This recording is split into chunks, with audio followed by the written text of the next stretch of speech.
नमस्कार, मैं जयकृति योगी आप सभी दर्शकों का अन्नदाता कार्यक्रम में स्वागत करती हूं। स्वतंत्र भारत से पूर्व और स्वतंत्र भारत के पश्चात एक लंबी अवधि बीतने के बाद भी भारतीय किसानों की दशा में सिर्फ 19-20 का ही अंतर दिखाई देता है। जिन अच्छे किसानों की बात की जाती है उनकी गिनती उंगलियों पर की जा सकती है। देश की अर्थव्यवस्था के विकास में किसानों का अहम योगदान है। बावजूद किसानों की समस्याएं कम होने के बजाय दिन ब दिन बढ़ रही हैं। ऐसे ही भारतीय किसानों को खेतीबाड़ी से जुड़ी हुई बहुत सी नई रोचक और लाभकारी जानकारियां देने के लिए हर रोज सुबह हम आपके साथ आते हैं। तो चलिए कार्यक्रम शुरू करने से पहले देखते हैं क्या है आज के अन्नदाता में। प्रदेश के जिन किसान भाइयों ने चने की बोनी समय से की थी, उनकी फसल अभी 15 से 20 दिन की हो गई है। इस फसल की बढ़वाड़ सही ढंग से होती है, इसके लिए अभी से फसल का प्रबंधन ठीक तरह से करना होगा, जिसके बारे में बता रहे हैं डॉक्टर अरविंद मिश्रा। हमारे किसान भाई को भी ये भी ध्यान देने की ज़रूरत है कि चने के फसल का देखभाल करना आपके लिए अति आवश्यक है। खरपतवार चने की खेती को 50 से 60% तक नुकसान पहुंचाते हैं, इसलिए बुआई के 15 से 20 दिन बाद निराई गुड़ाई करनी चाहिए। इसके बाद तो 30 से 35 दिन बाद एक निकाई करें। जिन क्षेत्रों में घास प्रजाति के खरपतवार अधिक हो, वहाँ क्यूजालोफोम इथाइल 5.0 EC 4 मिलीलीटर प्रति लीटर पानी में मिलाकर बुआई के 20 से 25 दिन बाद छिड़काव करें। और जब आपका फसल करीब 40 दिन का हो जाता है, तो यदि खेत में बहुत नमी की कमी हो तो आप एक हल्की सिंचाई भी दे सकते हैं और फूल आने के पहले सिंचाई कर दें, तब ये फसल का बढ़वार और अच्छा हो जाएगा। चने की खेती मुख्यतः असिंचित अवस्था में की जाती है, जहां पर सिंचाई के लिए सीमित जल उपलब्ध हो। वहां फूल आने के पहले बुआई के लगभग 50 से 60 दिन बाद एक हल्की सिंचाई करें। सिंचित क्षेत्रों में दूसरी सिंचाई फली बनते समय अवश्य करें। सिंचाई करते समय ये ध्यान दें कि खेत के किसी भाग में जल भराव की स्थिति ना हो, अन्यथा फसल को नुकसान हो सकता है। फूल आने की स्थिति में सिंचाई नहीं करनी चाहिए। और जैसे ही चने के फसल में फूल निकलना शुरू हो जाए, आप प्रत्येक दिन अपने खेत का देखभाल करें, क्योंकि उसी समय से इस जो फली छेदक कीड़े का प्रकोप उसी समय शुरू हो जाता है। और आपको प्रोफेनोफास दवाई का छिड़काव फूल के लगने के साथ ही कर देना है। फूल जैसे चने में देने लगता है, उसी समय आप इस दवाई का 1.5 मिली प्रति लीटर पानी में घोल बनाकर इसका छिड़काव करें, जिससे कि इस कीड़े का प्रकोप नहीं के बराबर होगा। इसके बावजूद भी जब चने में फली लगने लगे और आपको कीड़ा का बहुत छोटा सा बच्चा उस फली पे दिखाई पड़े, तो उसी समय क्विनालफास 1.5 मिली प्रति लीटर के दर से घोल बनाकर उस पे छिड़काव करेंगे, तो छोटा कीड़ा का छोटा बच्चा बहुत जल्दी ही मर जाएगा और आपका फसल का बचाव हो जाएगा। कर्तन और कजरा कीट, इसका असर देश के हर भाग में होता है। इनका जीवन चक्र वातावरण के हिसाब से 1 से 2 महीने में पूरा होता है। इसकी सूड़ियां जमीन में चने के पौधे के पास मिलती है। ये जमीन की सतह से सटे पौधों को काटती है। इसकी रोकथाम के लिए खेतों के पास प्रकाश प्रपंच 20 फेरोमोन ट्रैप प्रति हेक्टेयर की दर से लगाकर प्रौढ़ कीटों को लुभाकर खत्म किया जा सकता है। खेतों के बीच बीच में घास फूस के छोटे छोटे ढेर शाम के समय लगा देने चाहिए। रात में जब सूड़ियां खाने को निकलती हैं, तो बाद में इन्हीं में छिपेंगी, जिन्हें घास हटाकर आसानी से खत्म किया जा सकता है। सूड़ियां ज्यादा होने पर क्लोरोपाइरिफास 20 EC 1 लीटर प्रति हेक्टेयर दर से छिड़काव करें। और जब हमारे किसान भाई इन बताए विधियों को नहीं अपनाते हैं, तो बाद में जब ये फली छेदक कीड़ा इतना बड़ा हो जाता है कि उस पर रसायन का प्रभाव बहुत कम हो जाता है। इस तरह से हमारे चने का फसल का नुकसान काफ़ी बढ़ जाता है और उस पर फिर जैविक जो हमारे न्यूक्लियर पॉलीहाइड्रोवायरस है NPV का प्रयोग करके आप बड़े कीड़ों को भी मार सकते हैं, लेकिन वो काफ़ी कष्टदायक हो जाता है। इसलिए अपने खेत का देखभाल अवश्य करें और खास करके फूल आने के समय से ही पूरी तरह से चने की खेत का देखभाल करें। चने की खेती में पाले के प्रभाव के कारण काफी क्षति हो जाती है। पाले के पड़ने की संभावना दिसंबर से जनवरी में अधिक होती है। पाले के प्रभाव से फसल को बचाने के लिए फसल में गंधक के तेजाब की 0.1% मात्रा यानी 1 लीटर गंधक के तेजाब को 1000 लीटर पानी में घोल बनाकर छिड़काव करना चाहिए। पाला पड़ने की संभावना होने पर खेत के चारों ओर धुआं करना भी लाभदायक रहता है।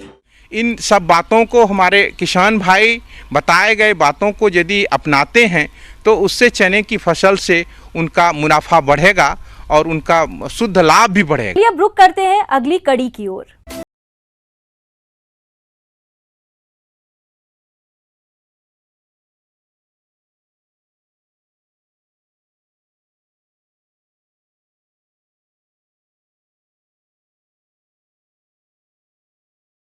हमारे किसान भाई कृषि के साथ दुधारू पशुओं का पालन करते हैं और उनसे अच्छा लाभ भी कमाते हैं, लेकिन कभी कभी दुधारू पशुओं में बांझपन की समस्या देखने में आती है, जिसे अक्सर किसान समझ नहीं पाते और समय रहते इस समस्या का निदान नहीं करा पाते। पशुपालकों को भारी नुकसान भी होता है, तो आप कैसे करें बांझपन का निदान, इस बारे में सुझाव दे रही हैं नानाजी देशमुख पशु चिकित्सा विज्ञान विश्वविद्यालय जबलपुर की डॉक्टर दीपिका। और जैसा कि किसान भाई बहनों आप सब जानते हैं कि गाय और भैंस जो कि किसान भाइयों के लिए एक काफ़ी अच्छा सोर्स ऑफ इनकम के तौर पे माना जाता है, उसी की कीमत आजकल जो है लाखों में होती है और जिनको हमें बचाना, जिनको हमें अच्छे से पाल के रखना बहुत आवश्यकता की बात है। जैसा कि वर्तमान समय में देखा गया है कि काफ़ी बांझपन के लक्षण दिखाई देने लगे हैं और इसका किस तरह से रोकथाम करना है वो बहुत महत्वपूर्ण वाली बात है। अपने प्रदेश में पशुओं के समय पर नहीं ब्याने की समस्या आमतौर पर देखी जाती है और यदि आपके पशु समय पर ही नहीं ब्याएंगे तो आपके द्वारा की गई सारी मेहनत बेकार चली जाएगी और हमारे पशुपालकों को भारी नुकसान उठाना पड़ सकता है। बांझपन के जो कारण है वो इस प्रकार हो सकते हैं। पहला कारण विकृति, शारीरिक विकृति। दूसरा कारण हो सकता है कि उसके आहार में असंतुलन होना। तीसरा कारण हो सकता है कि उसका साइलेंट हीट पे आना, मतलब कि जब वो अपने मध्यकाल के चक्र में आता है उसका पता ना चल पाना। और चौथा सबसे महत्वपूर्ण, वो किसी तरह का संक्रामक रोग हो सकता है जो कि प्रजनन अंगों पे रहता है, जैसे कई विषाणु और कई कीटाणु होते हैं जो पाए जाते हैं जो कि पूरी तरीके से कि प्रजनन क्षमता को प्रभावित कर सकते हैं। गर्भाधारण होता है लेकिन शुरू के ही समय में, जिसको कहा जाता है फर्स्ट ट्रिमेस्टर में, हो सकता है कि वो अबॉर्ट कर जाए या फिर जो बच्चा है वो गिर जाता है। पशु जितना भी ज़्यादा उम्र का होगा हो सकता है उसमें भी काफ़ी प्रजनन क्षमता को ग्रहण करने की क्षमता कम पाई जा सकती है, या फिर बहुत छोटा होना, खासकर अगर उसका वेट, उसका जो वज़न है उतना भार ना उठा पाने के कारण। दूसरा कारण जो असंतुलित आहार है, साथ साथ इसमें जितने भी खनिज और लवण हैं उनकी कमी हो जाने के कारण ये सारी दोष जो हैं वो आपको देखने मिल सकते हैं। जो कैल्शियम है उसका कमी होने के कारण काफ़ी सारे रोग जो कि प्रजनन क्षमता से रिलेटेड हैं, जो कि उससे जुड़े हुए हैं, जैसे कि गर्भाशय का बाहर आ जाना, रिपीट ब्रीडिंग, गर्मी में बार बार आ जाना, कंसीव ना करने के कारण, ये भी आप इसमें देख सकते हैं। पशुपालक भाइयों, यदि आप अपने पशुओं का सही समय पर गर्भाधान करवाते हैं तो न केवल पशुओं के देखभाल के खर्चे से बच सकते हैं बल्कि इनसे अच्छी आय भी ले सकते हैं। जो गर्भधारण का जो प्रतिशत है उसको बढ़ाने के लिए हम कुछ पशु चिकित्सक हैं उनके पास जाके हम सलाह ले सकते हैं। AI, जिसको कि आर्टिफिशियल इंसेमिनेशन कहा जाता है, पशु चिकित्सक जो हैं वो आर्टिफिशियल इंसेमिनेशन करते हैं, जिसके कारण भी जो गाय या भैंस हो सकती है, अगर वो फिर भी नहीं होती है तो उसकी एग्जामिनेशन करें कि कुछ इन्फेक्शन तो नहीं है उसके गर्भाशय में, उसके प्रजनन अंगों में, या सीमन में कुछ गड़बड़ी या कुछ बीमारी हो, उस चीज़ को देखा जा सकता है। कंसंट्रेट राशन है उसका भी दिया जाना बहुत ज़रूरी है, जिसको हम दाना कहते हैं। होता है कि हम हरा चारा देते हैं, साथ साथ पशुओं को खनिज और लवण भी देना चाहिए, जैसे कि आमतौर पे हमें कैल्शियम और सॉल्ट, जो नमक है, उसकी मात्रा भी जो है बहुत संतुलित करके हमें पशुओं को खिलाई जानी चाहिए। हीट मिस होने के वजह से भी किसान भाई बहनों को बहुत नुकसान का सामना देखना पड़ता है, क्योंकि एक हीट अगर मिस हो गई, समय से गर्भित ना हो पाएगी, अक्सर समय से गर्भित ना हो पाएगी तो उसका जो दूध उत्पादन है उस पर भी काफ़ी अफेक्ट पड़ सकता है। तो इसको देखने के लिए टीज़र बुल एक होता है, जिसमें जो बुल है उस पर एक पेंट कर दिया जाता है, और अगर जो गाय या जो भैंस जो भी जिसको भी हमें देखना है कि वो हीट पे है या फिर किस इंटेंसिटी पे है हीट की, तो उसके लिए हम उस बुल को छोड़ देते हैं गायों के झुंड में या फिर भैंसों के झुंड पे, और जिस भी गाय के ऊपर या भैंस के ऊपर वो माउंट करता है तो हमें उसके जो पुट्ठा होता है उस पर वो पेंट जो होती है वो चढ़ जाती है। उसके बिनाम पे हम उसको बता सकते हैं कि ये गाय या भैंस जो है वो हीट पे है। प्रजनन चक्र जो होगा अच्छी तरीके से चलता रहेगा और साथ साथ बच्चा आपको मिलेगा। बढ़ते हैं अगली प्रस्तुति की ओर।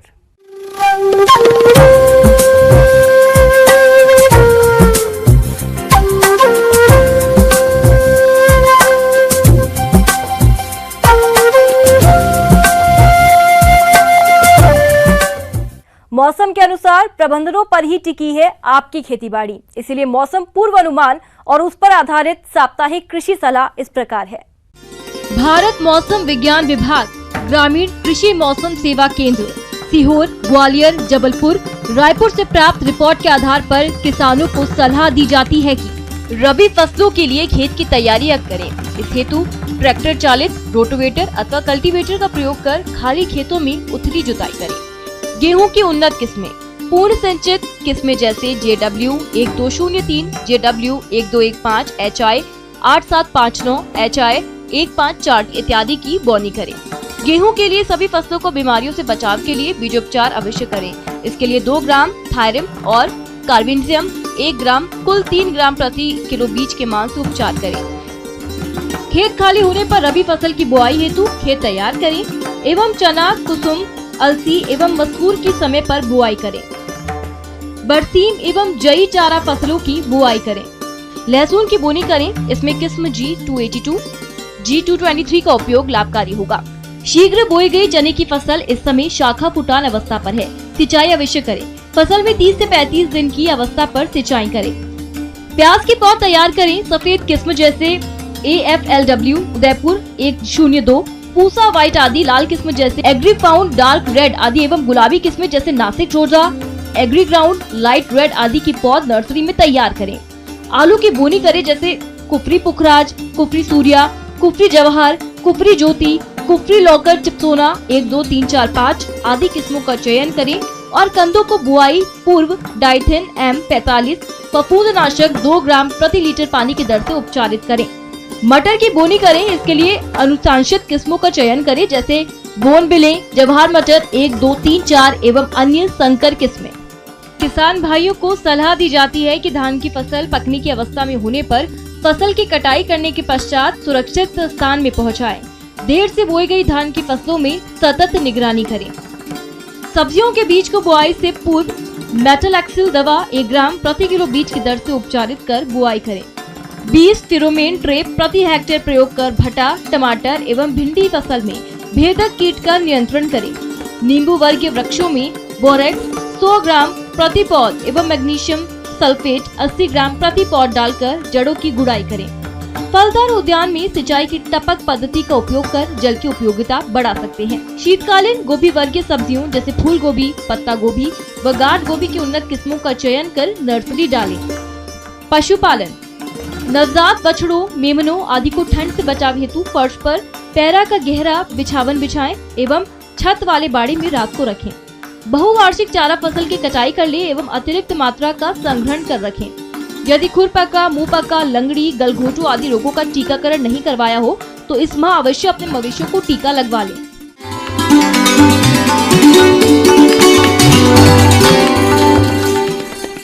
अन्नदाता हेल्पलाइन निशुल्क फोन संपर्क सेवा के माध्यम से आपके द्वारा पूछे गए प्रश्नों में से 1 या 2 महत्वपूर्ण प्रश्न को हम अपने कार्यक्रम में शामिल करते हैं। इसी के तहत आज का चयनित प्रश्न और उसका जवाब इस प्रकार है।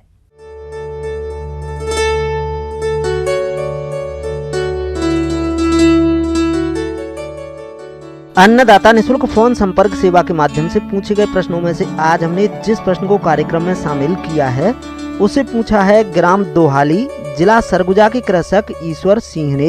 यह केंचुआ खाद बनाने की तकनीक के बारे में जानकारी चाहते हैं। तो ईश्वर सिंह जी, आपकी जानकारी के लिए प्रस्तुत है कार्यक्रम का यह अंश।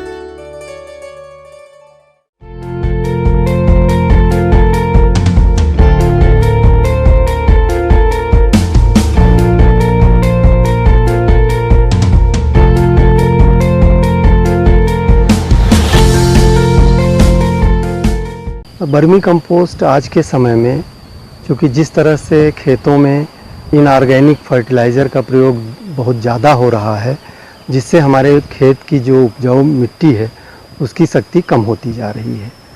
हम वर्मी कंपोस्ट के द्वारा बिना लागत के, बिना इसमें कोई बहुत ज़्यादा लागत नहीं आती है, हम इसको तैयार कर सकते हैं और खेतों में इसको डाल सकते हैं, जिससे भूमि की जो हमारी उर्वरा शक्ति है उसमें वृद्धि होती है।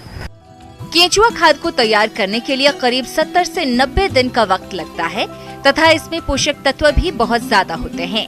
सबसे पहले किसान भाइयों के पास तो जानवर होते ही हैं, चाहे गाय हो, भैंस हो, बकरी हो। इसका जो कच्चा गोबर होता है वो हम इकट्ठा करते हैं और कच्चे गोबर में करीब 50% कच्चा गोबर लेते हैं और उस 50% ही हम वेस्ट मटेरियल, जैसे हमारे पास भूसा है, खेतों में कनक का हो, गेहूं का हो या फिर पैडी का हो, हम इसका जो भूसा होता है या उसको हम 50% इकट्ठा करते हैं।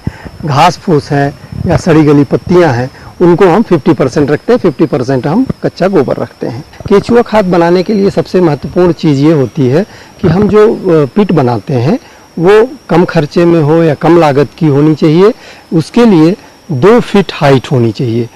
कई बार ये भी होता है कि आपके पास इतना इंफ्रास्ट्रक्चर नहीं है कि हम ज़्यादा पैसा उसमें इन्वेस्ट कर सकें। हालांकि आजकल हर स्टेट्स में, चाहे यूपी लीजिए, हरियाणा लीजिए, बिहार लीजिए, आंध्रा लीजिए, आपका महाराष्ट्र लीजिए, मध्य प्रदेश लीजिए, हर स्टेट्स में स्टेट गवर्नमेंट्स की सब्सिडी है कि किस तरह से हम वर्मी कंपोस्ट तैयार कर सकते हैं। इस पे किसान भाइयों को सब्सिडी भी मिलती है। वो चाहें तो अपने जो उनके जिला उद्यान अधिकारी हैं वहाँ पे संपर्क करके और ज़्यादा जानकारी ले सकते हैं। किसान भाई 1 क्विंटल के लिए 250 ग्राम केंचुए का प्रयोग कर सकते हैं।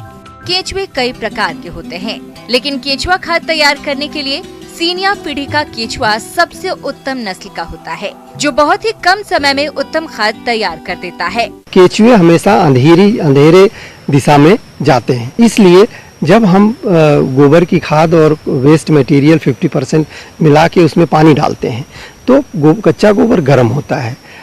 वो उसकी गर्मी को शांत करने के लिए 3 से 4 दिनों तक हमें डेली उसमें पानी डालना पड़ता है। जैसे ही आप हाथ डाल के नीचे देखेंगे, गर्मी जब कम हो गई, फिर उसमें हम केंचुए को रिलीज़ करते हैं। जब हम केंचुआ डालेंगे तो केंचुए की संख्या पे काफ़ी कुछ डिपेंड करता है।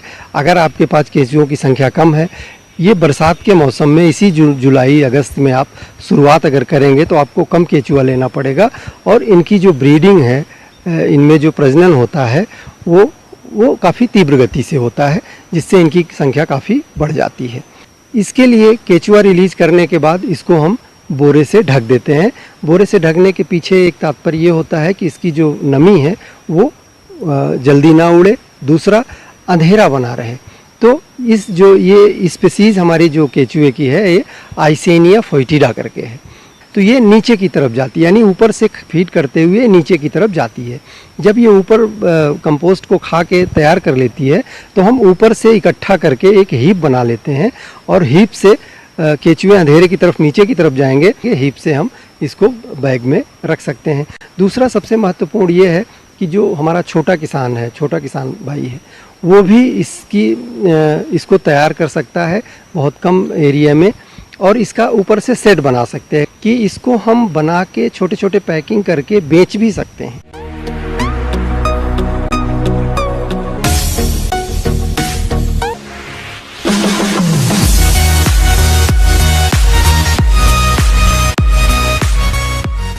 आइए अब एक नजर डालते हैं राज्य के कुछ चुनी हुई मंडियों के प्रमुख फसलों के बाजार भाव पर।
अब आइए देखते हैं कल दिखाए जाने वाले कार्यक्रम की मुख्य झलकियां। औषधीय फसल चंद्रसूर की खेती करके कमाएं अच्छा लाभ।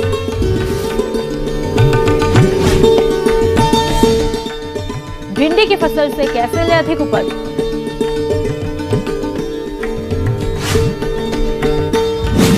किसान भाइयों, अन्नदाता आपकी सेवा के लिए संकल्परत है। कृषि संबंधित समस्या और सुझावों के लिए आप हमें इस पते पर संपर्क कर सकते हैं। प्रोड्यूसर अन्नदाता, news 18 Madhya Pradesh Chhattisgarh, Ramoji film city, Hyderabad 501512। साथ ही आप हमें ईमेल भी कर सकते हैं। हमारा ईमेल आईडी है p18annadatamp@nw18.com। इसके अतिरिक्त आप हमें निःशुल्क हेल्पलाइन नंबर 180041922155 पर सोमवार से शनिवार सुबह 10 से शाम 4 बजे के बीच संपर्क कर सकते हैं। किसान भाइयों, अब समय हो रहा है आपसे विदा लेने का, तो हमारी अन्नदाता टीम को दीजिए इजाजत। कल फिर आपसे मुलाकात होगी कृषि संबंधित कुछ और महत्वपूर्ण जानकारियों के साथ।